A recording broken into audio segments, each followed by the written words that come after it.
Good morning, students. How are you? Welcome to my channel Learn English with Himani, and today we are going to start a very interesting story. The name of the story is Kabuliwala. सभी ने ये story किसी न किसी form में कभी ना कभी किसी न किसी बुक में या कहीं भी पढ़ी ज़रूर होगी, या हो सकता है अपने दादा दादी से सुनी हो. बट हाँ, ये स्टोरी सभी ने सुनी है. बट फिर से हम अपनी इस बुक में, क्योंकि हमारी बुक में ये चैप्टर है, तो we are going to cover this story. So let's begin with this interesting story and see what happens throughout the story.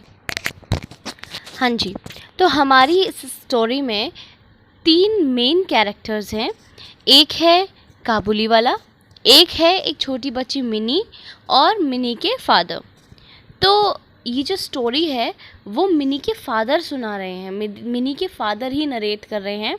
ये मैं आपको इसलिए बता रही हूँ ताकि आपको ये स्टोरी अच्छे से समझ में आए. चलिए स्टार्ट करते हैं story. My little daughter Mini can not live without chattering. That Mini stays quiet for any length of time is unnatural. I can not bear it long. तो मिनी के फादर कहते हैं कि जो मेरी छोटी बच्ची मिनी है वो चैटरिंग के बिना तो रह ही नहीं सकती. चैटरिंग मतलब नॉन स्टॉप बातें करना, बहुत बातूनी है, तो वो बिना बात किए तो रह ही नहीं सकती है. और अगर मिनी थोड़ी सी भी देर के लिए चुप हो जाए तो ये बहुत अननेचुरल होता है और मुझसे ये सहा नहीं जाता. मतलब मैं भी चाहता हूँ कि मैं उसकी बातें सुनता रहूँ और वो बोलती रहे. One morning for instance my little mini said, father Ram Dayal the door keeper calls a crow. He doesn't know anything does he. तो वो कहते हैं कि जैसे एग्जाम्पल के लिए उसको कुछ भी बात करनी होती है. जैसे कि एग्जाम्पल के लिए एक दिन सुबह सुबह मुझसे कहती है कि पापा, राम दयाल जो है, जो डोर कीपर राम दयाल है, वो क्रो को क्रो कहता है. उसको को तो कुछ पता ही नहीं है ना, उसे कुछ नहीं पता है. And then darting off anew, while I sat still preparing some reply to this last, saying, Father, what relation is mother to you? और तभी इधर से उधर भागते हुए फिर जैसे मैं बैठ जाता हूँ और उसकी क्वेश्चन का रिप्लाई सोचने लगता हूँ, तब तक उसका दूसरा सवाल आ जाता है, पापा मम्मी से आपका क्या रिलेशन है, मम्मी आपकी कौन लगती है. ऐसे ही सवाल वो हमेशा मुझसे पूछा करती है. तो उसके इस तरह के सवाल पर मुझे कभी कभी गुस्सा आ जाता था. तो at this with a grave face, grave का मतलब बहुत ज़्यादा सीरियस फेस बना के मैं क्या करता था कि मैं प्रिटेंड करता था. आई कंट्राइव टू आंसर, मतलब कि मैं गुस्सा होने को उनका नाटक जैसा करते हुए उससे बोलता था, go and play with Bhola mini, I am busy. कहते थे जाओ तुम भोला के साथ खेलो, मैं बहुत बिजी हूँ mini. The window of my room overlooks the road. The child had seated herself at my feet near my table when all of a sudden she ran to the window crying, "A Kabuliwala, a Kabuliwala." Sure enough, in the street below was a Kabuliwala passing slowly along. एक दिन वो window के पास बैठी थी, मेरे पैरों के पास. Table पर बैठा हुआ था, वो मेरे पैरों के पास बैठी हुई थी और मेरी जो विंडो थी वहाँ से रोड दिखाई देती थी.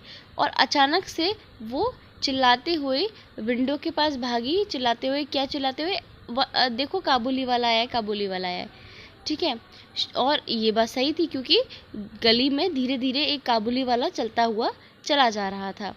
उसने बहुत लूज़ कपड़े पहने हुए थे और बड़ी सी टर्बन पहन रखी थी. टर्बन का मतलब पगड़ी पहनी हुई थी, और उसकी पीठ पर एक बैग था और हाथ में ग्रेप्स थे. Minnie began to call him loudly. The Kabuliwala turned and looked up at the child. Mini जो थी वो ज़ोर ज़ोर से काबुलीवाले को बुलाने लगी. काबुलीवाला मुड़ा और बच्ची की तरफ देखने लगा. She was overcome by terror and disappeared. और उसको बहुत तेज़ डर लग गया. मिनी को बहुत तेज़ उसे देख कर डर गई और वहाँ से गायब हो गई. She had blind belief that inside the bag which the man had carried there were perhaps 2 or 3 other children like herself. उसके मन में एक मतलब ये बिलीफ था कि जो बैग है काबुलीवाले के पास, उसके अंदर उसके जैसे बच्चे हैं 2-3. The peddler meanwhile entered my doorway and greeted me with a smiling face. तभी वो जो पेडलर था, पेडलर किसे कहते हैं? पेडलर होता है जो पैदल चलता है, उसे पेडलर कहते हैं. तो पेडलर जो था वो मेरे दरवाजे के अंदर आया और फिर मुझे नमस्ते किया बहुत ही मुस्कुराते हुए. ठीक है, तो मिनी के बुलाने पर काबुलीवाला जो था वो मिनी के घर के अंदर आ गया मिनी डर के भाग गई थी। She peeped from the door and looked at the Kabuliwala and his bag. अभी क्या हुआ कि वो दरवाजे के पीछे से झांकने लगी और कभी तो काबुली वाले को देखे, कभी उसके बड़े से बैग को देखती थी। He offered her nuts and raisins but she would not be tempted. और काबुली वाले ने उस बच्ची को पास बुलाने के लिए उसको थोड़े से नट्स दिए। नट्स मतलब काजू बादाम और किशमिश देने की कोशिश करी। रेजिन्स होती है किशमिश, ठीक है। तो उसने कोशिश करा लेकिन वो नहीं मानी, मतलब उसको लालच नहीं आया इस चीज़ का। One morning, not many days later, I was startled to find Minnie seated on a bench near the door, laughing and talking with the great Kabuliwala at her feet. एक सुबह, बहुत दिन बाद की बात नहीं है लेकिन फिर भी सुबह सुबह मैंने देखा और मैं बहुत ज़्यादा चौंक गया ये देखकर। क्या देखकर चौंक गया कि मिनी जो थी डोर के पास एक बेंच पर काबुली वाला के पास बैठकर बहुत हंस हंस के बातें कर रही थी। In all her life, my small daughter had never found so patient a listener. पूरी ज़िंदगी में मेरी बेटी को इतना अच्छा लिसनर नहीं मिला था, मतलब कि इतनी अच्छी सुनने वाला नहीं मिला था। मतलब सब लोग उसकी बातें सुनते थे, बक बक सुनते थे, तो उसको कहते थे चुप हो जाओ चुप हो जाओ, लेकिन काबुली वाला जो था वो उसके पास बैठ के बहुत प्यार से उसकी बातों को सुन रहा था। The corner of her little sari was stuffed with almonds and raisins, the gift from her visitor. और उसकी साड़ी का जो कॉर्नर था, मतलब साड़ी का जो पल्लू का कॉर्नर था, वो एकदम उसकी पोटली बंधी हुई थी। उसमें क्या भरा हुआ था? उसमें थोड़े से बादाम थे, आमंड्स थे और रेजिन्स थी, किशमिश थी, जो किसने दी थी? काबुली वाले ने दी थी। Why did you give her those? I said, and taking out an 8 आना bit, I handed it to him. तो मिनी के फादर ने कहा कि तुमने ये इसे क्यों दिए? और फिर काबुली वाले को कुछ पैसे दे दिए। On my return and half an hour later, I found that Kabuliwala had given it to Minnie, and her mother had pounced on the child with, "Where did you get that 8 आना bit?" और जब मैं 1 घंटे के बाद लौटा तो मैंने पाया कि काबुली वाला वो पैसे मिनी को वापस कर गया था, और मिनी की जो मदर थी वो उस पर मतलब उसको बहुत डांट रही थी और वो पूछ रही थी कि तुम्हारे पास ये पैसे कहाँ से आए। The Kabuliwala gave it to me, Mini said cheerfully. और मिनी ने बहुत खुशी खुशी बताया कि ये तो मुझे काबुली वाला ने दिए हैं।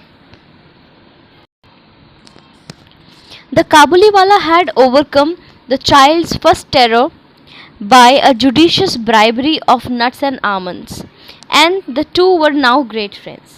काबुली वाले ने बच्ची से बहुत अच्छे से दोस्ती कर ली थी और उसका डर जो था वो भगा दिया था। कैसे? उसको एक छोटी सी ब्राइबरी देके, छोटी सी रिश्वत देके, और वो क्या रिश्वत थी? बादाम और किशमिश की, ठीक है। और अब वो दोनों बहुत अच्छे दोस्त बन गए थे। दे शेयर्ड मैनी क्वेंट जोक्स, और वो लोग बहुत ही अजीब अजीब से जोक्स भी सुनाते थे एक दूसरे को, विच अफोर्डेड देम मच अम्यूजमेंट, जो कि सबको, किसी को हंसी नहीं आएगी लेकिन वो उतना हंसते थे उस चीज़ पे, बिना हंसने वाली बात पर भी। तो उनके वो बहुत सारे जोक्स सुनाते थे। Seated in front of him, Minnie would ripple her face with laughter and begin, "Oh काबुली वाला, what you have got in your bag?" और उसके सामने बैठकर मिनी अपने बिल्कुल हंसी से अपना चेहरा एकदम लाल कर लेती थी और वो कहती थी उससे कि काबुली वाला तुम्हारे बैग में क्या है? And he would reply, an elephant, और वो कहता था हाथी। Now how they both enjoyed the witticism, और फिर वो दोनों बहुत ज़ोर ज़ोर से हंसते थे और इस जोक पे बहुत हंसते थे। Then the Kabuliwala would take his turn, well little one, when are you going to the father in law's house. अभी काबुली वाला फिर उससे मजाक करता था और वो क्या कहता था कि अच्छा ये बताओ प्यारी बच्ची, तुम अपने फादर इन लॉ के घर कब जा रही हो? फादर इन लॉज हाउस मतलब ससुराल। तो कहते हैं कि तुम शादी करके ससुराल कब जा रही हो? और मिनी जो थी वो बहुत तेज हंसती थी इस बात पे। Now most small Bengali maidens had heard long ago about the father-in-law's house, but we had kept these things from our child. तो मिनी के फादर कहते हैं कि बहुत सारी जो स्मॉल बंगाली मेडन्स होती हैं, मेडन्स मतलब जो अनमैरिड गर्ल्स होती हैं, छोटी छोटी लड़कियां होती हैं, उन सभी को ससुराल के बारे में पता होता है, लेकिन हमने अपनी बच्ची को इन सब चीज़ों से बहुत दूर रखा था। एक्चुअली क्या है, ये स्टोरी बंगाल की है। तो बंगाल में बच्चियों की बहुत जल्दी शादी करा दी जाती है। तो लेकिन जो राइटर हैं, जो मिनी के फादर थे, उन्होंने अपनी बच्ची को इन सब चीज़ों से बहुत दूर रखा हुआ था। She must have been a trifle confused. तो अब क्या होता था कि वो थोड़ा सा कन्फ्यूज़ हो जाती थी इस बात पर। जब भी काबुली वाला से पूछता था तो वो बहुत कंफ्यूज हो जाती थी, लेकिन but she was ready with the reply, लेकिन उसके पास आंसर हर बात का होता था। वो कहती थी, आर यू गोइंग देयर, क्या तुम भी वहाँ चलोगे? Amongst men of the Kabuliwala's class, however, the word father-in-law's house is a euphemism for jail. In this sense, would the sturdy peddler take my daughter's question? Ah, he would say, shaking his fist at an invisible policeman, I will thrash my father-in-law. Hearing this, Minnie would burst into peals of laughter. और वो जैसी mini पूछती थी ना कि क्या तुम भी वहाँ जाओगे, तो एक्चुअली होता क्या था कि जो काबुली वाला के जैसे लोग हुआ करते थे उनके लिए ससुराल का मतलब होता था जेल। तो इस बात को सुनकर जो पेडलर था, जो काबुली वाला था, वो बहुत ज़्यादा मतलब उसको उसी सेंस में लेता था, जेल वाले सेंस में लेता था, और अपनी मुट्ठी दिखाकर घूसा बना के कहता था कि मैं फादर इन लॉ को मैं इससे घूसे से मार दूंगा, मतलब कि मैं पुलिस वाले को मार दूंगा। और इसी बात को सुनकर मिनी जो थी वो बहुत हंसती थी, हंसती रहती थी, बहुत हंसती थी। तो मतलब ओवरऑल ये था कि काबुली वाला को और मिनी को एक दूसरे का साथ जो था वो बहुत अच्छा लगता था, और वो दोनों बहुत अच्छे फ्रेंड्स बन गए थे। बच्चों, आगे की स्टोरी हम अगली वीडियो में पढ़ेंगे, तब तक आप यहाँ तक पढ़िएगा। कुछ समझ में नहीं आया तो कमेंट ज़रूर करिएगा और स्टोरी को पूरा समझिएगा, ठीक है? तो हम अगली वीडियो में मिलेंगे। Good bye and be safe.